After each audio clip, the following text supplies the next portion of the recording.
Welcome dear students. आज हम CBSE 12th class history के एक साम्राज्य की राजधानी विजयनगर पार्ट 7 के पार्ट 2 को आपके साथ डिस्कस करेंगे, जिसमें विशेष रूप से राजा कृष्णदेव राय के बारे में बताया जाएगा। आशा है आप लोग पूरे ध्यान से, पूरे मनोयोग से इसको देखेंगे और समझेंगे।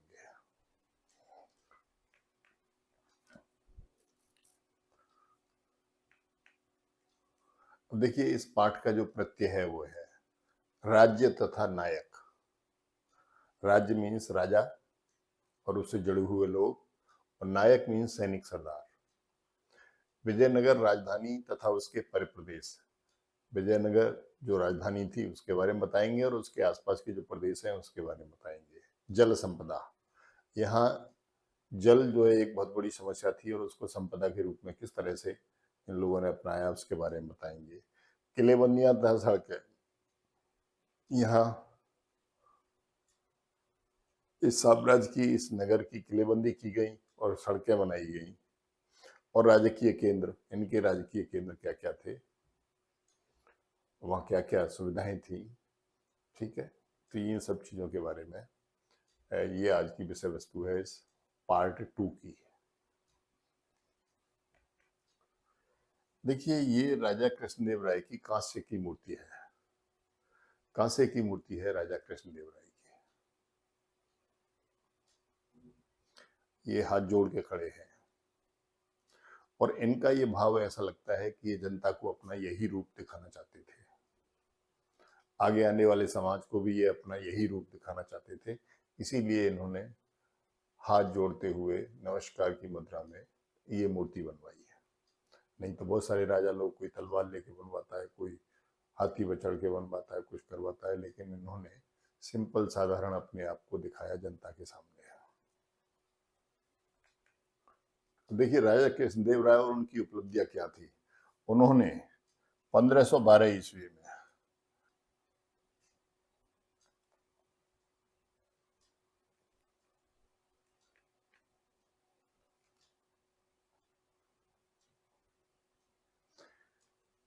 ये 1509 में गद्दी पर बैठे। ये जो विजयनगर में राज्य करने वाले 4 वंश थे, संगम वंश, सुलभ वंश, तुलुप वंश, तो ये तुलुप वंश के राजा थे और ये 1509 ईस्वी में गद्दी पर बैठे। और गद्दी पर बैठते ही इन्होंने 1512 में, यानी तीन वर्ष बाद, इन्होंने तुंगभद्रा और कृष्णा नदियों के बीच का क्षेत्र रायचूर दोआब हासिल कर लिया। कृष्णा और तुंगभद्रा के बीच का, तुंगभद्रा और कृष्णा के बीच का क्षेत्र रायचूर दोआब, मैंने बताया था ये बड़ा उपजाऊ क्षेत्र है और इसको उन्होंने हासिल कर लिया। और 2 वर्ष बाद 1514 में उन्होंने उड़ीसा के गजपति शासकों का दमन किया। उड़ीसा के जो गजपति शासक थे उनका इन्होंने दमन किया। 1520 ईस्वी में बीजापुर के सुल्तान को बुरी तरह से पराजित किया, क्योंकि आपको पता है कि विजयनगर के पूर्वोत्तर दिशा में गजपति शासक उड़ीसा के थे और उत्तर दिशा में जो है बीजापुर, अहमदनगर और गोलकुंडा के शासक थे। तो उनमें से बीजापुर के शासक को उन्होंने बुरी तरह से पराजित किया। उन्होंने दक्षिण भारतीय मंदिरों में भव्य गोपुरम बनवाए। भव्य गोपुरम, दक्षिण भारतीय नगरम। ये गोपुरम जो है मंदिरों के प्रवेश द्वार होते थे और इनको दक्षिण भारत में, यानी द्रविड़ शैली में मंदिर निर्माण की पूरे देश में 3 शैलियां हैं। उत्तर भारत में जो चलती है वो नागर शैली है। मध्य भारत में जो चलती है उड़ीसा साइड में वो बेसर शैली है। और जो दक्षिण भारत में मंदिर निर्माण की जो शैली चलती है वो द्रविड़ शैली है। तो द्रविड़ शैली में जो है, जो प्रवेश द्वार होते हैं उनको गोपुरम कहते हैं। मंदिरों के प्रवेश द्वार को गोपुरम कहते हैं और इसको बहुत ऊंचा और विशाल बनवाते हैं, 7-7 मंजिल तक ऊंचा बनवाते हैं और विशाल बनवाते हैं। मंदिर की विशालता गोपुरम से ही पता चलती है। तो वहाँ के जो शासक थे उनमें कृष्णदेव राय ने भी दक्षिण भारत में जितने मंदिर बने हुए थे उनके गोपुरमों का निर्माण करवाया।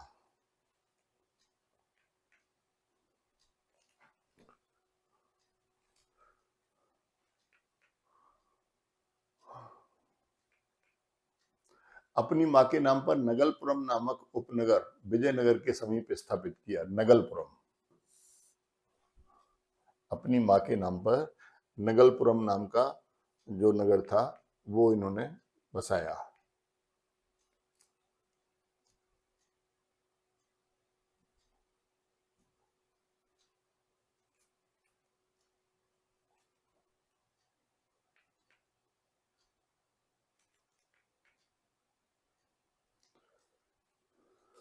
नगलपुरम। उन्होंने शासन कला के विषय में अमुक्तमाल्यद नामक तेलुगु भाषा में एक पुस्तक लिखी। ठीक है, एक तो इन्होंने उपनगर बसाया अपनी माँ के नाम पे जिसका नाम था नगलपुरम, ये विजयनगर के समीप था। दूसरा, इन्होंने शासन कला के विषय में कि शासन एक राजा को किस तरह से करना चाहिए, किन किन चीजों में ध्यान रखना चाहिए, क्या क्या विभाग होने चाहिए, उन सबको ध्यान में रखते हुए उन्होंने तेलुगु भाषा में अमुक्तमाल्यद नाम की एक पुस्तक लिखी। तो ये राजा कृष्णदेव राय की उपलब्धियां थी। इसके साथ साथ एक उपलब्धि और भी है जो अभी यहाँ आपके कोर्स में नहीं है, कि इनके दरबार में कवि और लेखकों का एक समूह रहता था जिसमें 8 बड़े प्रसिद्ध कवि और लेखक थे। ठीक है, उसको अष्ट दिग्गज कहते थे।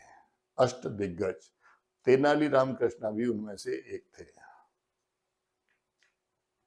राय तथा नायक। राय, जो विजयनगर के शासक थे उनको राय कहा जाता था। देखिए, हरिहर राय, बुक्का राय, देव राय, कृष्णदेव राय, जितने भी शासक विजयनगर के हुए हैं उनके नाम के पीछे राय लगता था। और नायक और अमर नायक इनके सैनिक सरदार हुआ करते थे। नायक थोड़े छोटे होते थे, अमर नायक थोड़े ज्यादा बड़े होते थे। ठीक है, तो राय और नायक, राय राजा लोगों के लिए था और नायक सैनिक सरदारों के लिए था। साम्राज्य में शक्ति का प्रयोग नायक करते थे या किलों में रहते थे और सशस्त्र समर्थक अपने साथ रखते थे। शक्ति का प्रयोग नायक करते थे या किलों में रहते थे, यानी किले बंद थे ये नायक, ये किलों में रहते थे और अपने साथ सेना रखते थे। नायक एक स्थान से दूसरे स्थान तक भ्रमणशील होते थे और वेसन के लिए उपजाऊ भूमि की तलाश में रहते थे और ये हमेशा बसने के लिए उपजाऊ भूमि की तलाश में रहते थे। जहां पर भी उपजाऊ भूमि मिले वहीं पर ये उसे कब्जा लें, उसमें बस जाएं। तेलुगु या कन्नड़ भाषा बोलते थे और अक्सर विद्रोह कर देते थे जिन्हें सैनिक कार्यवाही से बस में किया जाता था। ये नायकों की विशेषताएं हैं। तेलुगु या कन्नड़ भाषा बोलने वाले लोग नायक होते थे इनके, और वो अक्सर विद्रोह कर देते थे। ठीक है, जिन्हें सैनिक कार्यवाही से बस में किया जाता था, सैनिक कार्यवाही के द्वारा।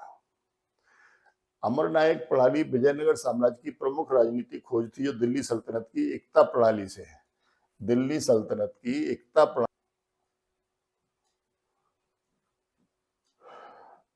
एकता प्रणाली है।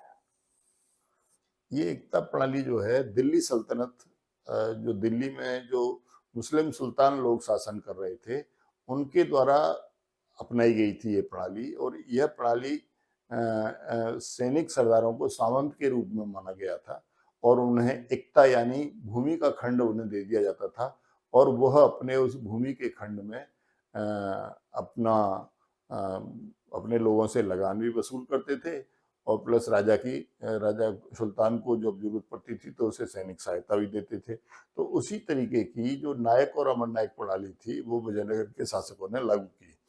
अमर नायक सैनिक कमांडर थे, ये नायक से थोड़े बड़े होते थे, जिन्हें राय द्वारा प्रशासन के लिए राज्य क्षेत्र दिए जाते थे। ठीक है, और इनको प्रशासन के लिए राज्य क्षेत्र राजा जो है देता था अमर नायकों को। ये सैनिक कमांडर होते थे।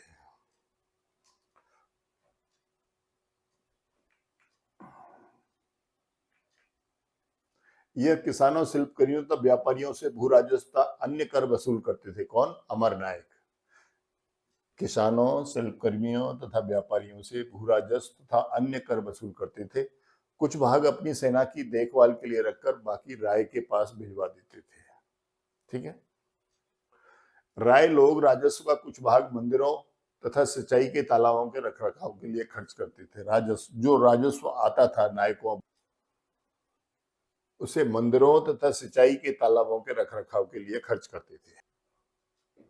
अमरनायक वर्ष में एक बार राजकीय दरबार में उपहार के साथ स्वयं उपस्थित हुआ करते थे। अमरनायक जो राजकीय दरबार में एक बार जरूर जाते थे, वहां उपस्थित होते थे। ठीक है। और कभी कभी उनका स्थानांतरण भी किया जाता था, उनका ट्रांसफर भी किया जाता था, एक स्थान से दूसरे स्थान पर उन्हें भेजा जाता था। अमरनायकों ने राजा को राज्य क्षेत्र के विस्तार में काफी सहयोग भी दिया था और यह राज्य के पतन का कारण भी थे, क्योंकि यह लोग अपनी सत्ता को बनाए रखने के लिए विद्रोह भी करते थे। ठीक है। ये राज्य का जो विस्तार करने की बात आई तो उन्होंने राजा लोगों का खूब साथ भी दिया, लेकिन ये इतने ज्यादा प्रभावशाली हो जाते थे कि आगे चल के फिर ये विद्रोह कर देते थे और ये विद्रोह इनका राज्य के लिए बड़ा आत्मघातक सिद्ध होता था।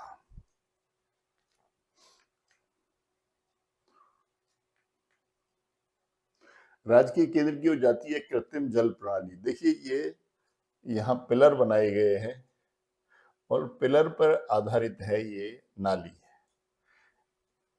ये जो क्षेत्र है विजयनगर साम्राज्य वाला क्षेत्र, यह क्षेत्र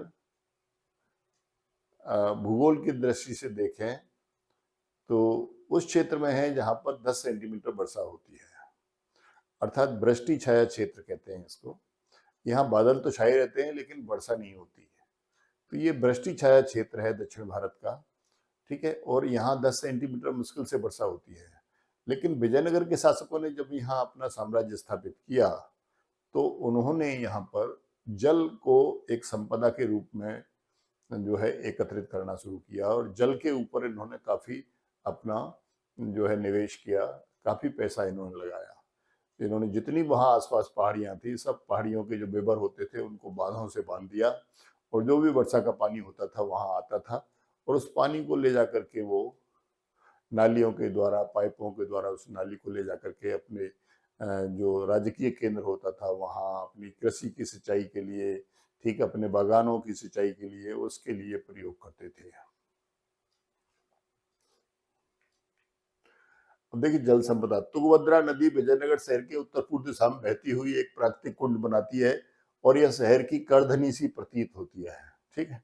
तुंगभद्रा नदी जो है शहर के उत्तर पूर्व दिशा में बहती है, शहर के उत्तर पूर्व दिशा में बहती है और ये एक प्राकृतिक कुंड बनाती है और शहर की करधनी सी प्रकट होती है। जैसे हम करधनी बेल्ट वगैरह बांध लेते हैं उस तरह से इस शहर को ये चारों तरफ से घेर लेती है। पहाड़ियों से आने वाली जलधाराओं पर बांध बनाकर अलग अलग आकार के हौज बनाए गए थे, क्योंकि यह प्रायद्वीप का सबसे शुष्क क्षेत्र था। ठीक, दक्षिण प्रायद्वीप का सबसे शुष्क क्षेत्र है ये, इसलिए यहाँ जलधाराओं पर, जो पहाड़ों से जलधाराएं आती थी बरसात के समय में, उन पर बांध बना करके पानी को रोका जाता था। ठीक है। और वहां हौज बनाए जाते थे, उन हौजों में पानी को एकत्रित किया जाता था। इस जल संचयन को शहर तक ले जाकर वहां कमलपुरम जलाशय बनाया गया था और ये जितना भी जल संचय इधर उधर होता था उस सब जल संचय को नहरों के द्वारा कमलपुरम जलाशय तक ले जाया जाता था और ये कमलपुरम जलाशय से खेती की सिंचाई होती थी और राजकीय केंद्र, आवासीय केंद्र में जो भी पानी की आवश्यकता होती थी वहां पर ये पानी जो है जाता था। संगम वंश के राजाओं ने तुंगभद्रा नदी के बांध से धार्मिक केंद्र और शहरी केंद्र को अलग करने वाली घाटी की सिंचाई के लिए हिरिया नगर का निर्माण करवाया। ठीक, इन्होंने, जो संगम वंश के शासक थे यानी पहले जो शासक थे, इन्होंने हिरिया नगर बनवाई थी। ठीक है। और तुंगभद्रा नदी के बांध से धार्मिक केंद्र और शहरी केंद्र को अलग करने वाली जो घाटी होती थी, उस घाटी में ये कृषि कार्य करते थे, तो उस कृषि कार्य के लिए इन्होंने हिरिया नहर का निर्माण करवाया। राजा कृष्णदेव राय ने दो पहाड़ियों के मुख्य विभव पर एक जलाशय बनवाया। जैसे दो पहाड़ियां होती हैं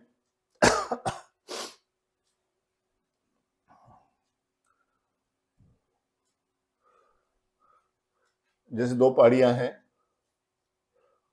एक पहाड़ी ये आ रही है, एक पहाड़ी ये आ रही है, तो यहाँ पर जो विवर होता था यहाँ पर वो बांध बनवा देते थे और इस बांध के पास में यहाँ एक तालाब बनवा देते थे। तो ये जो पानी है सब बांध में पानी इकट्ठा होता था और ये यहाँ से ये जो है इस हौज में पानी आ जाता था।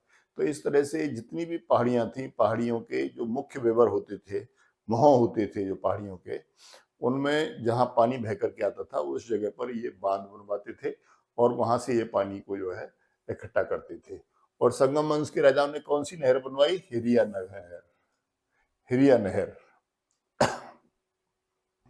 राजा कृष्णदेवराय ने दो पहाड़ियों के मुख पर एक जलाशय बनवाया और 15 किलोमीटर दूर से पाइपों से पानी लाने की व्यवस्था की। ठीक है, अब इस तरह से वो जो पहाड़ियां होती थी उन पहाड़ियों के जो विवर होते थे वहां पर वो बांध बनाते थे और वहां पानी इकट्ठा करते थे और उस पानी को एक कुंड में इकट्ठा करते थे और उस कुंड से वो पानी जो है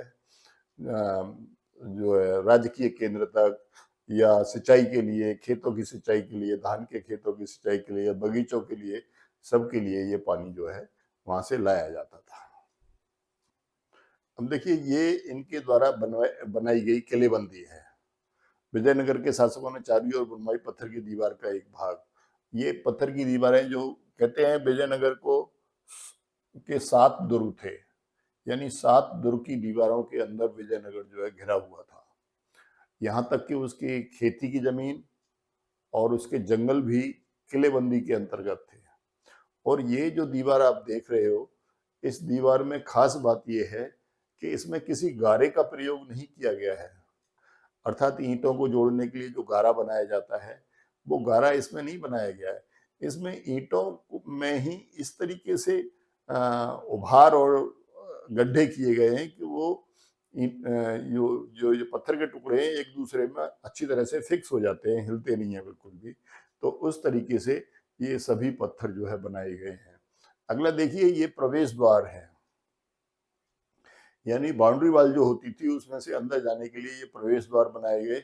और इस प्रवेश द्वार की खासियत क्या है ये देखिए, ये इंडो इस्लामिक शैली का बना हुआ है ये प्रवेश द्वार। इसमें देखिए आप, ये यहाँ प्रयोग किया गया है ये मेहराब नुमा गेट। ये गेट जो है इस्लामिक शैली का है, ऊपर गुम्बद बना हुआ है, ये इस्लामिक शैली का है। बाकी ये चौकोर है, ये सब ये इंडियन स्टाइल है। तो इसको इंडो इस्लामिक शैली कहा जाता है। इंडो इस्लामिक शैली के प्रवेश द्वार इन्होंने अपनी बाउंड्री वॉल में बनवाई थी। ठीक है, और ये प्रवेश द्वार जहाँ पे बने होंगे तो ये सड़क मार्गों के द्वारा जुड़े हुए होंगे। ठीक है, सड़कें इन्हीं में होकर के आगे निकलती होंगी और ये इन्हीं में होकर के आती होंगी। ठीक है, तो ये सड़क मार्ग से जुड़े हुए होंगे।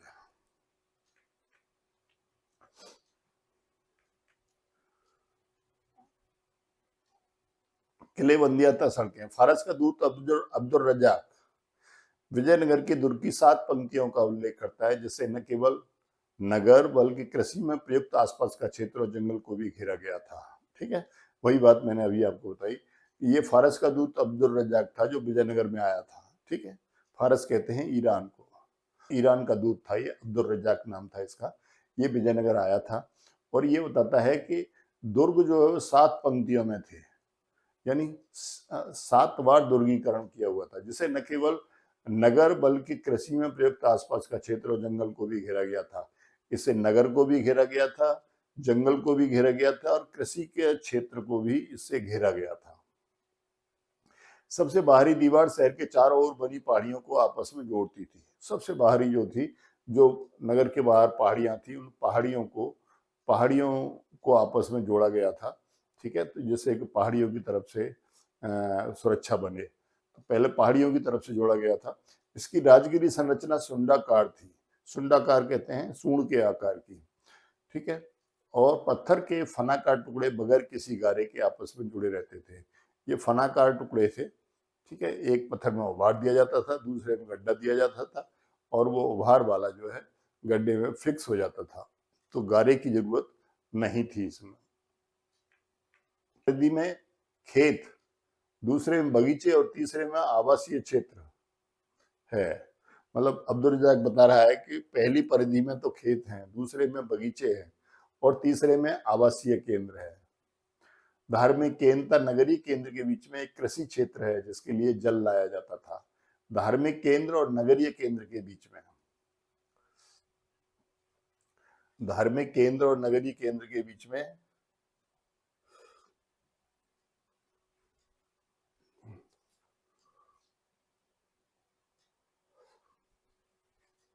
ये धार्मिक केंद्र, ये नगरीय केंद्र, इनके बीच में क्या है, एक कृषि क्षेत्र है जिसके लिए जल लाया जाता था।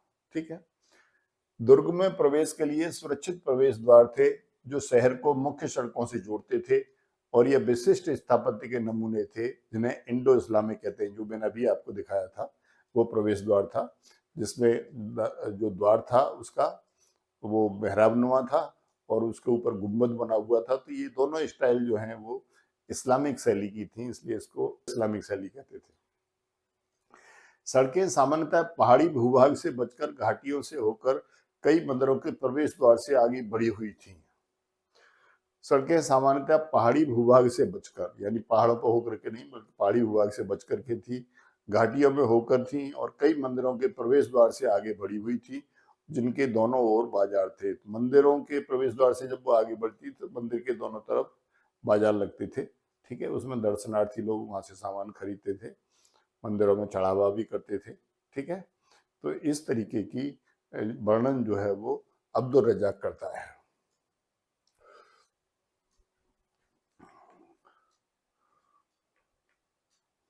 विजयनगर के शासकों ने कृषि क्षेत्र को किलेबंद क्यों किया? अब देखो, अब्दुल रज्जाक ने बताया है कि कृषि क्षेत्र भी किले के अंदर था। तो प्रश्न ये आता है कि भाई ऐसी क्या जरूरत पड़ी इनको कि इन्होंने कृषि क्षेत्र को भी किले के अंदर रखा था? ठीक है। तो मध्यकालीन घेराबंदियों का मुख्य उद्देश्य प्रतिपक्ष को खाद्य सामग्री से वंचित कर समर्पण के लिए बाध्य करना होता था। तो मध्यकाल में क्या होता था, जब आक्रमण होते थे, जब एक शासक दूसरे शासक के ऊपर आक्रमण करता था तो वो अपने किले के अंदर बंद हो जाता था और बाहर की जो सेना है वो घेरा डाले पड़ी रहती थी। तो ये घेराबंदी का युग था। इस युग में बहुत घेराबंदियां हुआ करती थी। ठीक है। तो उन घेराबंदियों से बचने के लिए फिर क्या होता है, लंबे समय में जब अनाज खत्म हो जाता है, पानी खत्म हो जाता है, तो ऐसे में फिर वो जो शासक जो किले के अंदर होता है उसको फिर आत्मसमर्पण करना होता था। तो इन सब चीजों से बचने के लिए विजयनगर के शासकों ने जो कृषि क्षेत्र था, अनाज के भंडारागार थे, उनको किले के अंदर लिया। ठीक है। जिससे कितने भी लंबा घेरा चले, कृषि होती रहे, फसल पैदा होती रहे और लोग खाते पीते रहें और समर्पण करने की कोई जरूरत ही ना हो। घेराबंदी करने वाला खुद ही थक कार करके उठ के चला जाए। यह घेराबंदियां कई महीनों तक और कई बार वर्षों तक चलती रहती थी। ऐसी परिस्थितियों से निपटने के लिए विजयनगर के शासकों ने किलेबंद क्षेत्र के भीतर ही विशाल अन्नागारों का भंडार करवाया, किले के अंदर ही। ठीक है। ये अन्नागार जो थे, विजयनगर के शासकों ने पूरे कृषि भूभाग को बचाने के लिए एक अधिक महंगी तथा व्यापक नीति को अपनाया। ये पूरा जो उनका कृषि भूभाग था जहाँ पे वो खेती करते थे, उसको उन्होंने बचा तो लिया किले बना करके, लेकिन ये बड़ी महंगी योजना थी और बड़ी व्यापक नीति थी, क्योंकि जो किलेबंदी की गई उस किलाबंदी को बनाने में बहुत खर्च किया गया। उन्होंने घाटी क्षेत्रों में कृषि क्षेत्र को विकसित करके और सिंचाई के लिए नहरें बनाकर एक तरह से अपने साम्राज्य को न केवल आत्मनिर्भर बल्कि सुरक्षित भी बना लिया। घाटी क्षेत्रों में कृषि क्षेत्र, जो भी पहाड़ियों के पर्वतीय क्षेत्रों के बीच में जो घाटियां होती थी, उन घाटी क्षेत्रों को उन्होंने कृषि क्षेत्र के रूप में विकसित किया और उसे विकसित करने के बाद अपने साम्राज्य को उन्होंने आत्मनिर्भर भी बनाया और सुरक्षित भी बना लिया, इस तरह से कि कोई भी बाहरी ताकत अब उनके ऊपर घेराबंदी करके आक्रमण नहीं कर सकती थी, उनसे आत्मसमर्पण नहीं करवा सकती थी।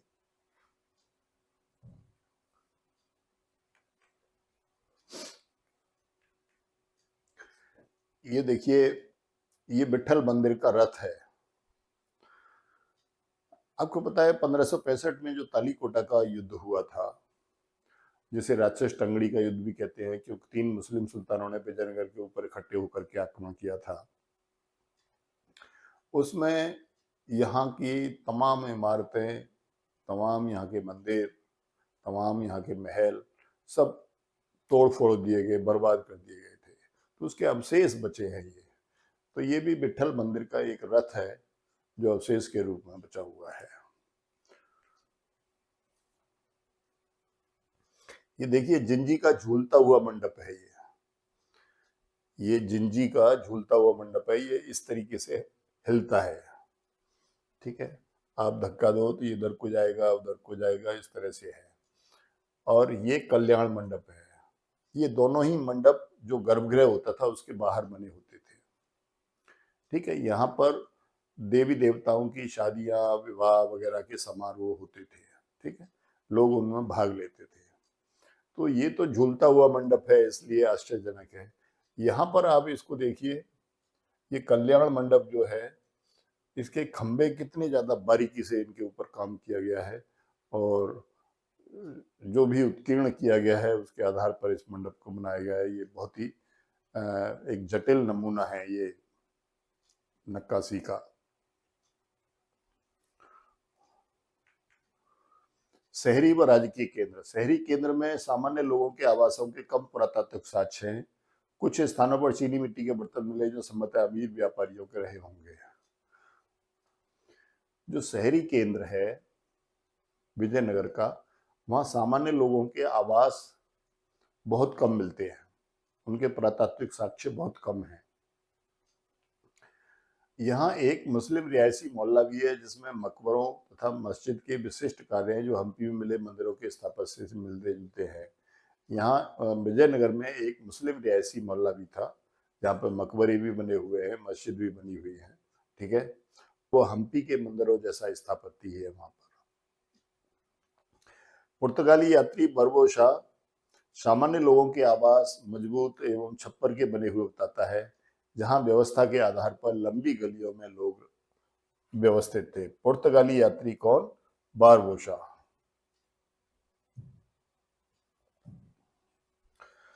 ये पुर्तगाली यात्री था बारबोशा। ठीक है, अभी आपने देखा कि दो यात्रियों के नाम आ गए। एक फारस का दूत अब्दुल रज्जाक, उसने ये बताया था कि नगर जो है विजयनगर जो है वो 7 पंक्तियां थी किलों की।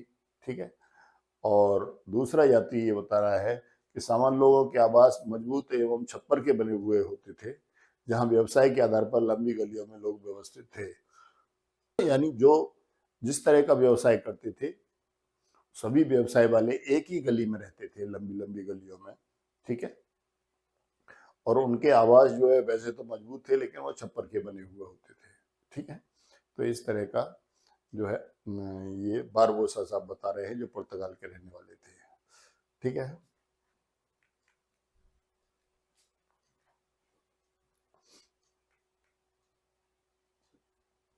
नगर निवासियों के जल के स्रोत के रूप में कुएं और बरसात के पानी वाले जलाशय तथा मंदिरों के जलाशय भी थे।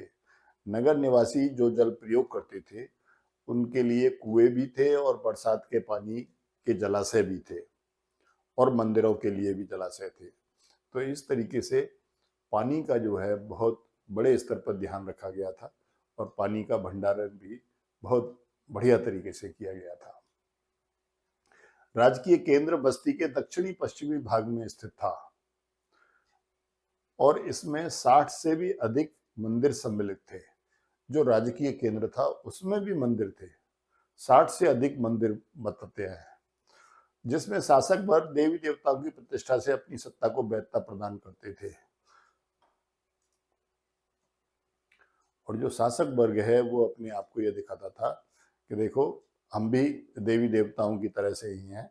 ठीक है, जिस तरह से ये सब आप लोगों के लिए मान्य है, उसी तरह से हम भी आप लोगों के लिए मान्य हैं। इसलिए उन्होंने जो मंदिर बनवाए, 60 से अधिक मंदिर जो है कहाँ पे थे? ये राजकीय केंद्र में थे, यानी जहाँ सरकारी लोग रहते थे। 30 संरचनाओं की पहचान महलों के रूप में की गई है। इस जगह पर ऐसी संरचनाएं मिली हैं जो महल जैसी लगती हैं। ठीक है, और ऐसी संरचनाएं लगभग 30 हैं। ये सब तोड़-फोड़ दी गई तथा अनुष्ठानिक कार्यों से संबंध नहीं है। यानी वो जो संरचना है वो महलों के रूप में इसलिए मानी गई है कि वहाँ कोई अनुष्ठानिक कार्य नहीं दिखाई दे रहा है, और मंदिर राजगिरी से निर्मित हैं, जबकि महल बेकारी वस्तुओं से बनाए गए हैं। मंदिर जो है उनमें बहुत ज़्यादा उत्कृष्ट कोटि की राजगिरी की गई है।